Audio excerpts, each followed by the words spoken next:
So, hindi po talaga siya malagkit sa mukha kasi unang-una kahit sa lotion ng Rosmar product, ayaw po talaga ng malagkit. Lalo na tong nilalagay sa mukha. So, very lightweight lang siya. Para ka lang naglagay ng foundation. Ayan, no, tingnan nyo, oh. Wala ako nilagay na iba sa face bukod sa Rosmar Kagiako Premium Tinted Sunscreen. And look at the glow.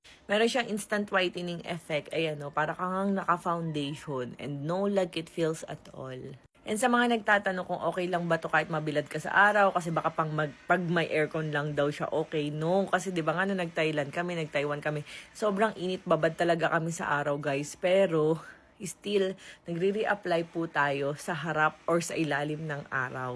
So, ayan guys, check out nyo na agad. 299 pesos lang SPF 70 PA++++.